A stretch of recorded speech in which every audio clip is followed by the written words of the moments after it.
everybody, welcome back. Kiliani here, and today I'm going to take you on an island tour. I have reached 5 stars, and along the way I can give you some little tips and tricks on how I did that. So let's get started. Today we have Crankston and Frida just sitting out front, enjoying some nice sunshine. It's very cute. Those two hang out quite often. They get along very well. So, moving on.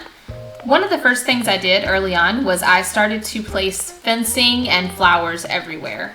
This really increased my star rating pretty quickly. I went from 1 star to 3 stars within like a week. And then from there, I started buying Nook Miles ticket items, and then my star rating really shot up. My 5-star rating actually came when I started purchasing bigger items from the Nook Miles rewards program. And those larger items were the drink machine, the snack machine, and then the park clock and the lighthouse, which you will see later. So, starting off over here, this is my food court area. A lot of building my island inspiration came from watching others and kind of thinking about what I wanted my own island to look like should I actually lived on a deserted island and built it from the ground up. So starting off over here, I would love a pizza place on my own deserted island, and that's exactly what I did. You can see that my tables are very customized, and those come from QR codes. You can actually download the Nintendo app and connect your Animal Crossing game to that and import your own design codes. It's really fun, it's very addicting, and you can customize your area very quickly. So I've got a little cafe here with some coffee, tea, whatever anybody wants. Sit down, have a cup.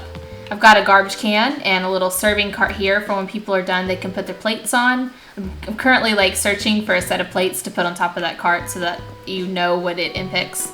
So here I've got a We're Open sign, and then right here, front row seating to the waterfront. It's very nice. One of the things I encourage, and a big tip from me, is get creative with other items in the game. This is the stool, but as you can see, I have used it for tables in between each chair. So get creative. It doesn't hurt, and it definitely increases your rating. Moving on up here, I have a flower stand and a fruit stand, so people can come over, sit down, have some fruit, and when they're done, you can just hop right off, walk over here, and go and shop for your favorite flower and your favorite color. It's quite fun. Up here, we're going to move on into my home. This is my area where I grow black flowers, and then in turn, I come over here and I grow gold flowers. The idea is that I want enough gold and black flowers to spread throughout the entire island eventually, so they're in my personal yard for the moment. Up here, I have my own personal garden for other flowers. I'm using these to breed hybrid colors, and you can expect a video later to come about hybrid flowers. Moving on down into my yard, you can see that I'm very detailed, and being very detailed in this game is what got me to 5 stars very quickly. So you can put fencing up, you can put trees around, you can, put even bushes up, but until you get creative and you start to learn to terraform and put streets and little details like 10 buckets next to the flower stand, your rating will stand at 4 stars. When you get creative and you start inputting those small details, your rating will shoot up to 5 stars very quickly. So this is kind of like just a little front walking area where my mailbox is and where I'm just showing off some pink tulips. Over here, I have an entire rose garden. Still working on this, but it has not only turned into a rose garden, but it has turned into a very lucrative bug farm. So if you have the room and if you like growing flowers as much as I do, I highly recommend doing something like this. I created the 2-story waterfall through terraforming just for looks. I really like how the 2-story waterfalls look. And I have my roses laid out in this pattern for a purpose. If you lay your roses out in these patterns, they're kind of like a diagonal pattern, you have a higher chance of breeding a hybrid flower. But more of that in a video to come. And we'll move on and we'll kind of go back through the town square here. This is my boardwalk, where you can just walk along the beachfront. There's a place to sit out here, have a picnic, watch the sunset. Oh, guys, that looks like a really big fish. Hold on, let's go catch that. That looks very promising here.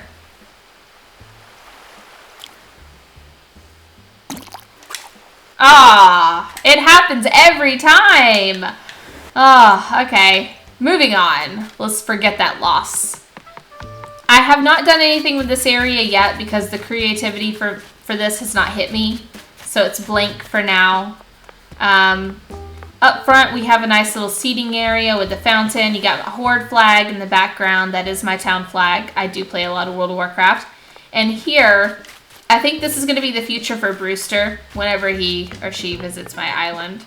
So as far as my housing goes for my characters, I have them placed on one side of the island in particular, and the river splits the homes, as you can see here on the map. So these are my little town homes. They have smaller areas for their yard, and they have a nice little rose garden in between with some pansies that I've thrown in there for the time being. I have a couple of my more elegant residents, as you can say, in the back with their larger homes. And this is Sprinkle. She's enjoying her day. And they get a little bit of a larger yard. I definitely incorporated a lot of the fencing. Each villager has different fencing, and that I do believe helped my rating tremendously because you have a lot of diverse looks in the game and on your island, and the characters enjoy it and they comment on it too. Here I'm still working on this garden. I have just decided to store a bunch of flowers here for the time being. And if you go back here, you can see I also have some flowers stored. But in each of my villagers' yards, I've really tried to add some bit of detail. And I'm working on a ton still, but as you can see, this villager has a nice little round long table. Moving on over here, we have the second row of homes. We have Bree and well, not Samson. Samson somewhere, but we have Whitney. We have Savannah. Oh, look, another. I forget what they're called. Let's go ahead. Let's pick it up so you guys know the correct terminology for this flower, because this flower is the lily of the valley plant. And in case you did not know, you only get this flower when you hit 5 stars, and it will just automatically start to grow on your island. So hit 5 stars and it will grow. They only grow in one place on your island, and mine grow right here and right here. So and they only grow like on a higher portion of the island as well. So yeah, hit 5 stars and you will get a lily of the valley plant. Moving on. Looks like Whitney is out enjoying her day in the dress that I gave her yesterday, eating her little Sammy. Let's see what she has to say.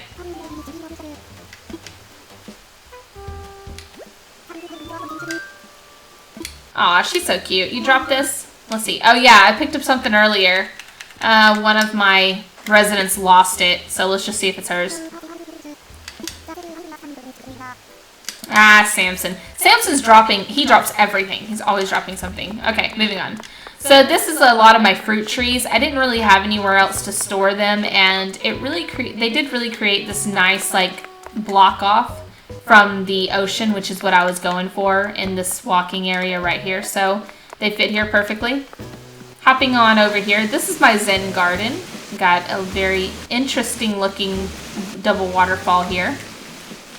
And again, I added lots of detail. Detail is in like the bamboo plants, the little rock that you sit on between the bamboo trees, little pretty cherry blossom pond, and that has really helped my rating. And coming over here, we walk into the campsite area. And as you can see, it's very detailed. You got picnic basket, campfire that's lit, you got the fish drying rack, the gas for the campfire. Come on down here, you have the cooler and the fishing reel. And when you come back up, this is the little grill area, and you've got the stove, dishes, cooler, and it kind of just makes it complete. I'm still going to build some cedar trees around this, so you will see updated videos on that later. And coming on up to the museum area, It is under construction today because I will have my art gallery tomorrow, but what I've done is to add detail to this area and really bring it out, I used the smaller fossils to display around the museum. And I also added every flower I had on my island up at the museum area because I figured it was a museum, so it might as well have all the flowers and all the colors. Now I'm still adding to the colors, but for now we have a pretty good amount of flowers to display at the museum. So we're going to come on down here and we are going to end the tour in my shopping district. This is my shopping district. Again, double waterfall that I terraformed behind these stores. I feel like the waterfalls are just so majestic and they give it such a nice creative look. So I really wanted both of my shops to be surrounded by waterfalls, and that's exactly what I did.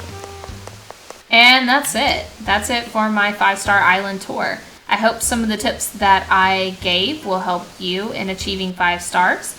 And I hope that you give this video a like and a thumbs up, a like and a subscribe, and come back for more because there will be plenty more Animal Crossing videos to come. Tips, tricks, information, gameplay, you name it, it's coming. All right. Thank you guys for tuning in. Hope to see you again later. Bye.